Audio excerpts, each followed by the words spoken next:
Hi, I'm Dr. Cynthia DiMartino, and in this video, I will talking about recorded lectures.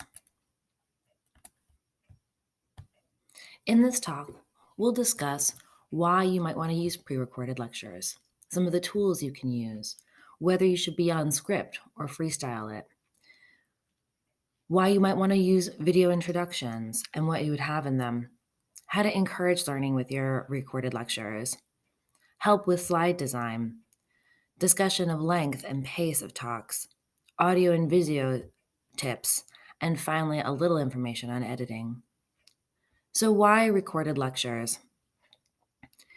Recorded lectures meet a lot of the instructor led Carnegie hours in our hybrid and fully online classes.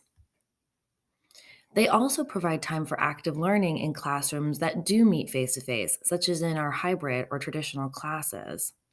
This is a flipped model where the students listen to the lectures outside of the classroom and then come into the physical or virtual synchronous classroom to work on problem solving and more of the quote unquote homework style of work. Recorded lectures also have some benefits of their own.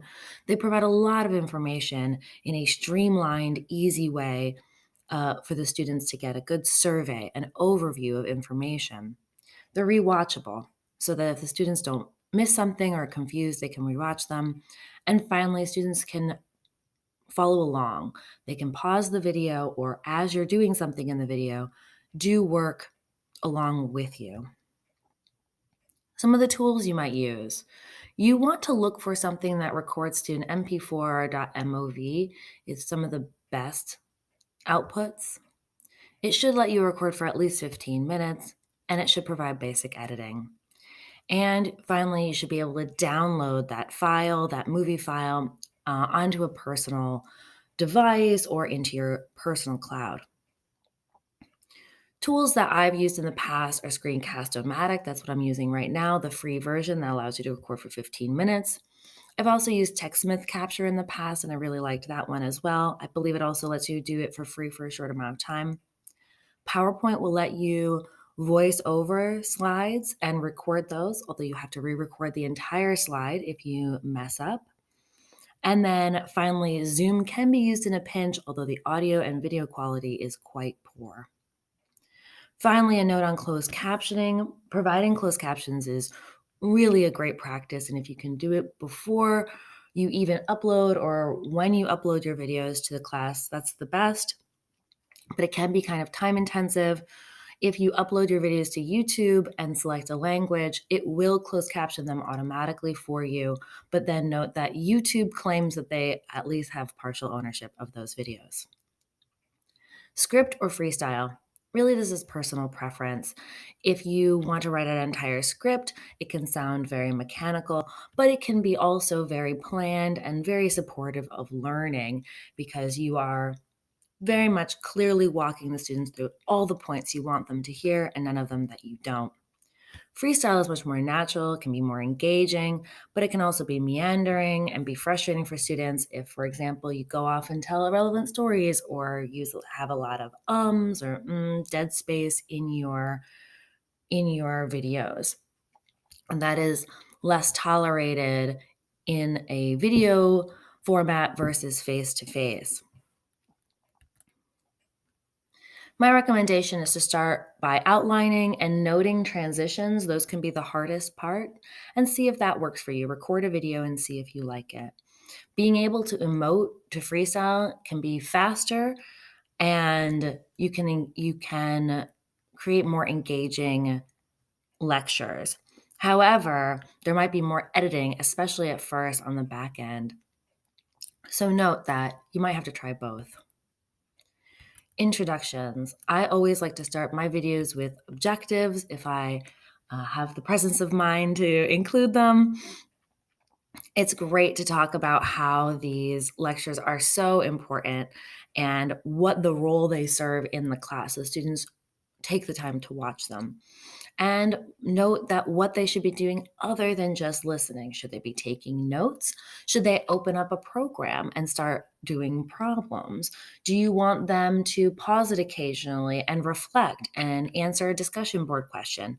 Make sure to note that and remind them what they should be doing during these video lectures. How do we encourage learning with these video lectures? Attached assessments and activities is one of the best ways.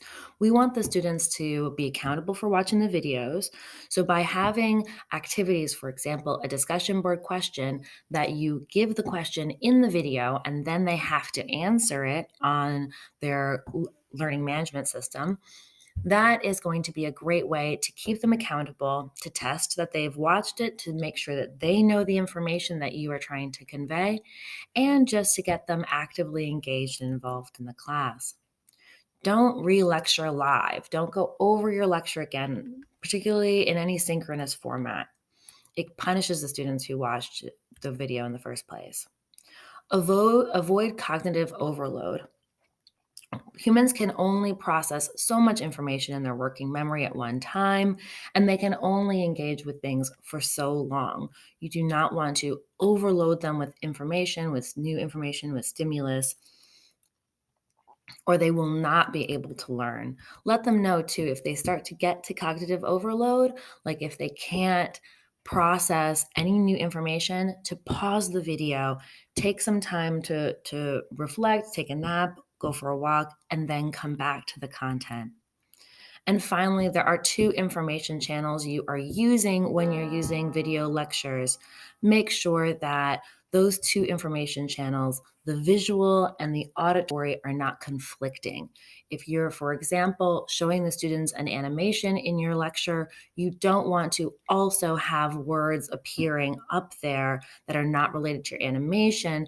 They can't watch the animation and read the words at the same time, but you could talk over the animation to tell them what's going on. Finally, I recommend again that you do use your emotions, or you try to convey emotions and excitement and tell stories to your students. They're just more memorable. Slide design, slide support. So overall, there's lots of rules of thumb out there. No font smaller than 30, no more than 6 points per PowerPoint slide. The rules are not as important as the spirit. You want more images and less text of a larger size. It's just easier for the brain and easier to listen to. Remember that students are primarily going to be listening to these lectures. They're also going to be reading, which is why I do the animated by paragraph, so that as I'm talking, then the words appear, so that they're hearing and seeing. Again, those are the dual channels at the same time. And finally, I recommend that you edit those textbook slides. They're terrible. They're way too overloaded with verbiage. And so you end up just reading them out loud to the students. That is not engaging, that's not interesting, and it's not helpful for their learning. Length and pace. Most people have a 8 to 10 minute attention span. It is quite short, and long videos are hard for students to completely process. So it's important to break up the lectures. Now, sometimes we do this by chunking, by doing shorter lectures of 8 to 10, maybe max 15 minutes. I wouldn't recommend anything longer than 20. And then you can either create separate videos. So one 10-minute video focusing on maybe theory A, one 10-minute video on theory B, and a third 10-minute video comparing the two. Or you could create a 30-minute video with breaks built in, such as like this, where I tell you, pause the video and reflect on, for example, what you could do to have a break in your class to let the students kind of give time to cognitively process the material you've already given them and get ready to process the next part of the video. So pause it now and think about that, and then come back to this video. Welcome back. Length and pace continue. You only want to spend a few minutes per slide. It just keeps things kind of more engaged and moving along. And you might have to slow down. A lot of instructors I've worked with have reported that they were very fast at first and had to slow down their lectures. The best way to figure out what you think you need is to watch your video afterward, and at least at first, and make sure that the pace, the length is good, that nobody stays engaging, that you're interested in the topic. Because if you're not interested in it in the video, you can't watch your own video. Your students are going to have a hard time watching it too. Some audio and video notes. Again, audio is the most important. Make sure the audio is really good. You might want to use headphones or a microphone. If you're recording a lot of videos, it might be worthwhile to invest in a Yeti microphone. You also want a space that isn't very echoey. It's called a dead space. Snap your fingers. Do they echo in that space? Maybe look for a closet that has a lot of fabric in it that doesn't have as much of an echo. Your face increases authenticity. So it is good to use the talking head to actually video that and engage with the students. I am not doing that today because I just woke up and I have no makeup on. And finally, it's great to make eye contact with the camera if you are recording your face.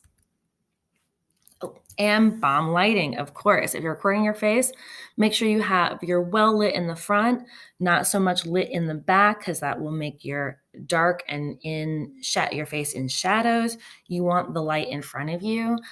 My favorite place is right in front of a window. Editing. If you don't have a script, you're probably going to want to edit more. Remember that perfection is not going to happen, and your students do not expect it. Even little leaving mistakes in might actually be more engaging and make you seem more human to your students. And you want to at least learn the basics of editing, those editing programs.